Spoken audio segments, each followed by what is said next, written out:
1921, neighbors in a quiet Berlin apartment building kept hearing strange noises from one man's flat. At first it was arguments, sometimes laughter, but on one night in August they heard something so chilling they finally called the police. When officers kicked in the door, they weren't just ending one murder. They were uncovering one of the most darkest secrets in German history.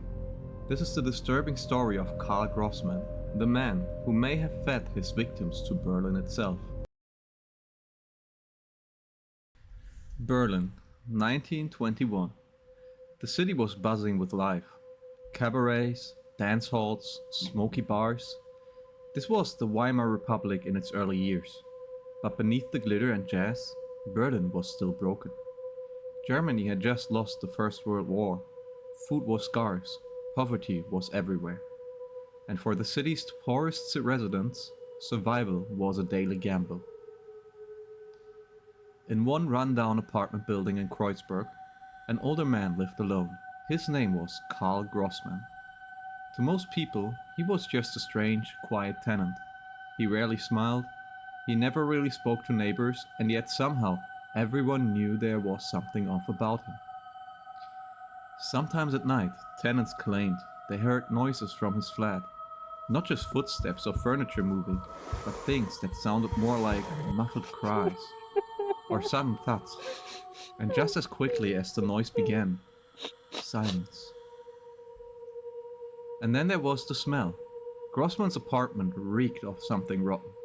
But this was Berlin in the 1920s. The streets stank of sewage, uncollected trash, spoiled food. Neighbors shrugged it off. Everyone just told themselves the same thing. It's Berlin. That smell could be coming from anywhere. But as the weeks went on, the noises didn't stop. And before long, the people in that building began to wonder. What exactly was Karl Grossmann doing in that apartment?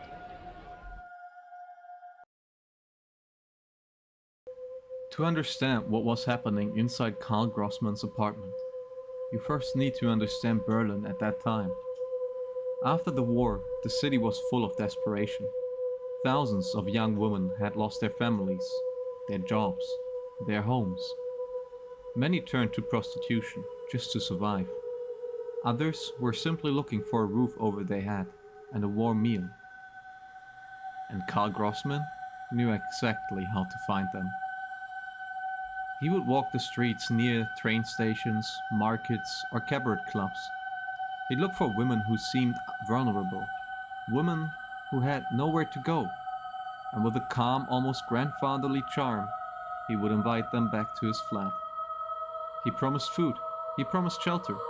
Some believed he might even offer work. But once inside, they never came out. Neighbors began to notice a pattern.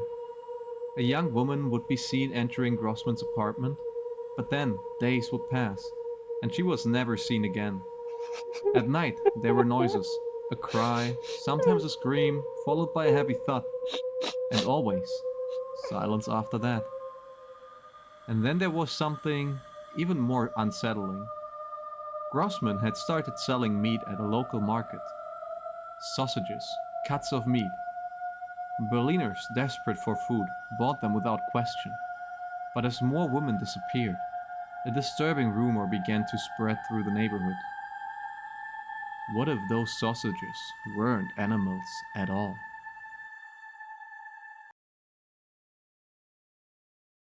On the night of August 21st, 1921, everything finally came to a head.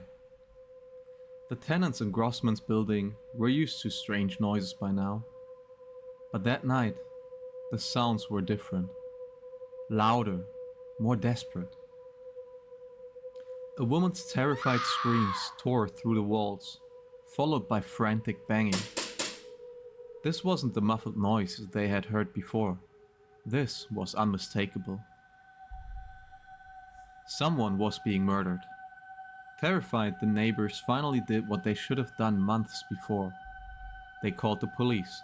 Moments later, officers stormed up the narrow staircase to Grossmann's flat. They pounded on the door. No answer. The screams from inside grew weaker until they stopped. That's when the police kicked the door down. Inside, they found Carl Grossman, hunched over the body of a young woman. She was bleeding, barely alive. He had been caught in the act of killing her. The room around them was like a nightmare. Blood on the floorboards, stains on the walls, piles of women's clothing, jewelry, handbags, personal effects that clearly didn't belong to him. In drawers, they found bones. The neighbors had been right all along. Something unspeakable was happening behind those doors. And now it was undeniable. Grossman was dragged out in handcuffs, while investigators began piecing together what he had already done. And the more they dug, the darker the story became. After his arrest, Berlin was in shock. Newspapers called him the Butcher of Berlin. Some even whispered the Cannibal of Berlin. Police had confirmed at least a handful of murders, but the evidence in his flat suggested there were far more victims. During interrogation, Grossman admitted to some of the killings, but when detectives pressed him on the bigger question, how many women had he really murdered, he would smirk, dodge the question, or change the subject. It was like he enjoyed holding the truth over them. And then came the most chilling accusation of them all. Had he really sold human flesh at the markets as sausage meat? Investigators confronted him, but again, he refused to give a clear answer. The trial began in 1922. Crowds filled the courtroom. Survivors of missing women sat in the gallery, desperate for answers. Grossman sat stone-faced, speaking only when forced. Eventually, the court charged him with at least 4 murders, but everyone knew the number was far higher. And just when it seemed like the world might finally learn the full truth, Grossman made sure no one ever would. Before sentencing, in the middle of the night, Carl Grossman tore his suspenders from his trousers and used them to hang himself inside his prison cell. By morning, he was dead. With him died every secret he refused to share, the number of victims, the truth about the sausages, all of it gone forever.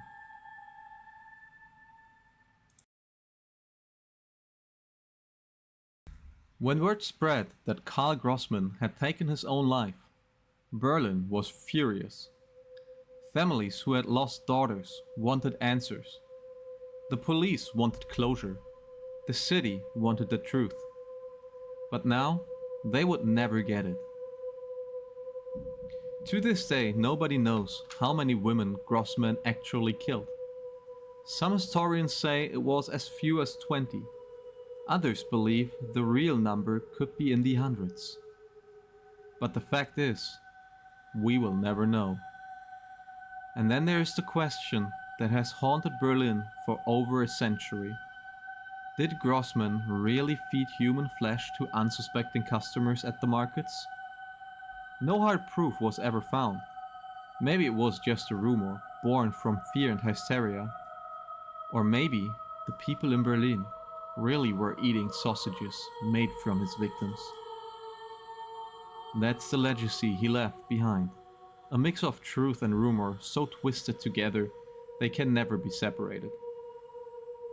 Today, Karl Grossman is remembered as the Butcher of Berlin, sometimes even the Cannibal of Berlin. He remains one of the darkest figures in German history, and what makes his story so disturbing is not just the murders, it's the fact that he died with his secrets, leaving the rest of us to wonder how much of the nightmare was real, and how much was even worse than we think.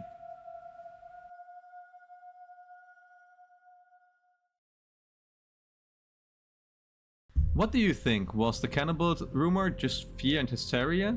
Or was one of Berlin's most infamous serial killers hiding something even darker? Let me know in the comments down below. If you like this story and want to hear more dark, mysterious cases like this, hit the subscribe button. Until then, see you next time.